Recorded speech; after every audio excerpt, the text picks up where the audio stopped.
Pengaruh Presiden Jokowi yang konon tingkat dukungan publiknya masih di atas 70%, pengaruh Presiden Jokowi terhadap pemilu 2024 ini menjadi sebuah tanda tanya besar. Benarkah masih ada Jokowi efek? Kalau yang dimaksud sebagai Jokowi efek adalah pengaruh popularitas Presiden Jokowi dalam menaikkan atau menurunkan suara capres dan partai politik, faktor Jokowi efek ini benar-benar menimbulkan tanda tanya besar. Ini kalau Jokowi efek diartikan sebagai pengaruh popularitas Presiden Jokowi dalam menaikkan atau menurunkan suara capres dan partai politik loh ya. Ya, coba kita perhatikan saja. Ayo nih, kita teliti lebih dalam lagi. Yang menjadi pertanyaan besar tentu saja adalah raihan suara dari partainya Pak Jokowi sendiri, yakni PSI atau Partai Solidaritas Indonesia. Walaupun sudah didukung secara terang-terangan oleh Pak Jokowi dan bahkan putra bungsunya sendiri sudah dijadikan ketua umum, raihan suara PSI di Pileg 2024 masih di bawah 3%. Dan partai tersebut gagal lolos ke Senayan. Fakta ini menunjukkan PSI sama sekali nggak mendapatkan manfaat dari Jokowi efek. Dan bahkan yang bikin kita lebih penasaran lagi nih, ternyata Presiden Jokowi sama sekali gagal dalam menggembosi mantan partainya, yakni PDI Perjuangan. Ya, teman-teman, PSI merupakan salah satu partai yang didukung oleh Presiden Joko Widodo, dan kita tahu bahwa PSI ini, Partai Solidaritas Indonesia, bertahun-tahun tidak lolos di Senayan. Nah, teman-teman, tentu ada berbagai faktor kenapa PSI ini tidak lolos. Dulu digadang-gadang ketika anak presiden masuk sebagai ketua umum, ya, yaitu Kaisang Pangarep, maka mereka memastikan bahwa PSI pasti akan lolos. Tapi terbukti bahwa ketika Kaisang Pangarep, anak Presiden Jokowi sendiri yang memimpin PSI atau Partai Solidaritas Indonesia, maka di tahun 2024 ini sama saja tidak lolos di Senayan. Nah, apakah ini memang tidak ada efeknya terhadap anak Presiden Joko Widodo, atau memang tidak ada efeknya juga terhadap Bapak Presiden Joko Widodo? Ya, kita tahu bahwa terang-terangan ya Presiden Joko Widodo memberikan satu kepastian bukti bahwa di tahun 2024 di dalam pidatonya mengatakan PSI akan lolos ke Senayan. Dan oleh karena itu tentu masyarakat juga memberikan ya membuktikan apakah ya kalau Presiden Joko Widodo berkata demikian, apakah rakyat juga bisa menghendaki yang sama atau tidak. Dan buktinya tentu masyarakat tidak menghendaki ya, dan artinya ya PSI gagal lagi ke Senayan. Nah, teman-teman, ketika Kaisang Pangarep menjadi ketua umum PSI beberapa waktu lalu, itu menjadi perbincangan publik juga, menjadi berita yang hangat, karena ketika dia menjadi ketua umum Partai Solidaritas Indonesia, maka baru 3 hari dia bergabung sebagai kader PSI. Nah, dia gabung sebagai kader, dan setelah 3 hari yang menjadi kader Partai PSI, maka dia langsung menjadi ketua umum Partai Solidaritas Indonesia. Sehingga ini digadang-gadang dan ini juga diduga adanya unsur-unsur ya dinasti politik oleh beberapa pihak pada saat itu.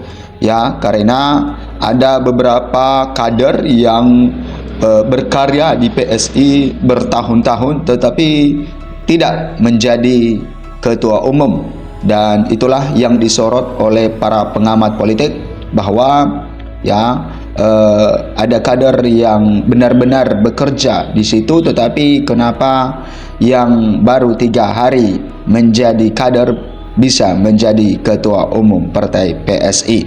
Nah, tentu ya PSI mengambil Gibran sebagai mengambil Kaisang ya sebagai ketua umum mereka, tentu untuk bisa menarik simpatisan dari pendukung Presiden Joko Widodo. sehingga PSI bisa lolos ke Senayan di tahun 2024 dan terbukti PSI gagal lagi. Nah, kita lihat bagaimana dengan nasib dari Kaisang Pangarep ini selaku anak Presiden Joko Widodo, apa yang dia lakukan ketika partainya sendiri tidak lolos ke Senayan. Oke.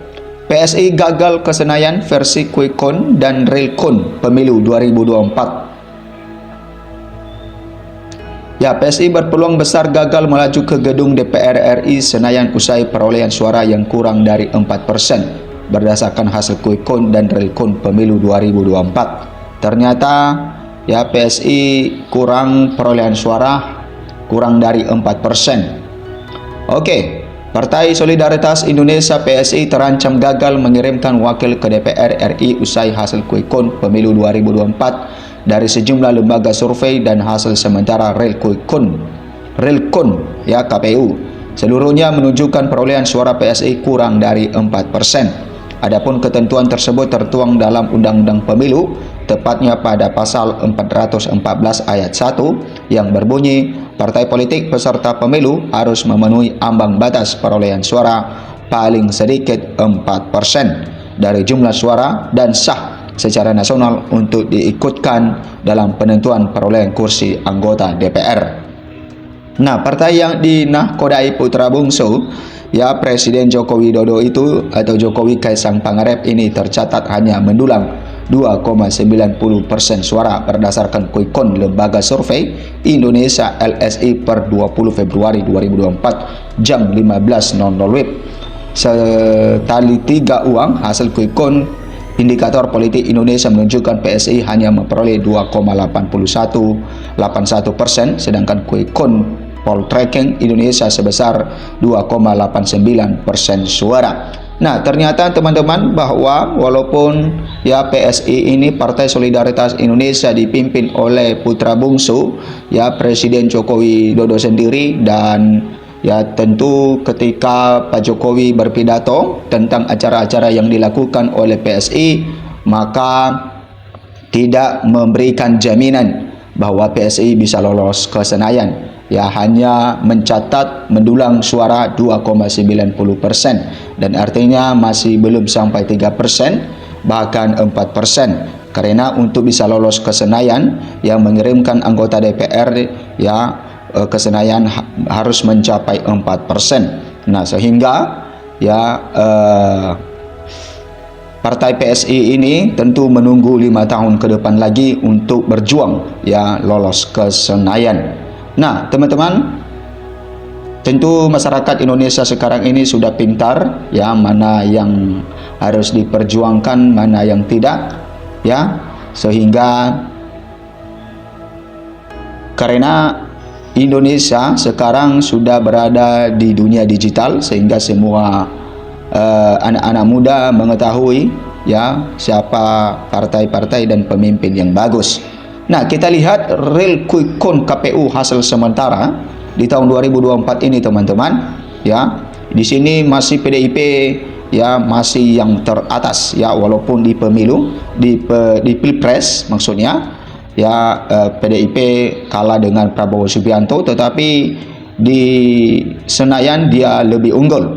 Nah, PDIP mendulang suara 16,98%.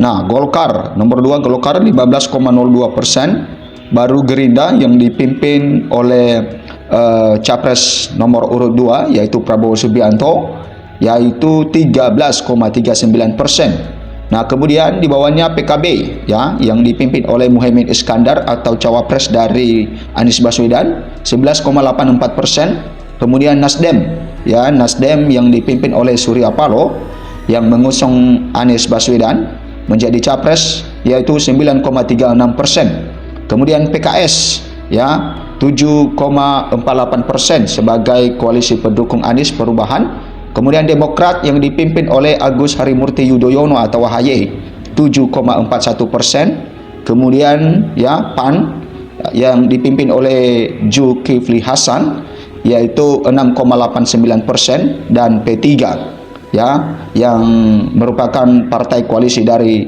PDI Perjuangan yang mengusung Ganjar Mahfud di Pilpres tahun 2024 yang mendulang suara 4,07%. Nah, inilah ya partai-partai yang lolos di Senayan dan memiliki suara yang sangat besar.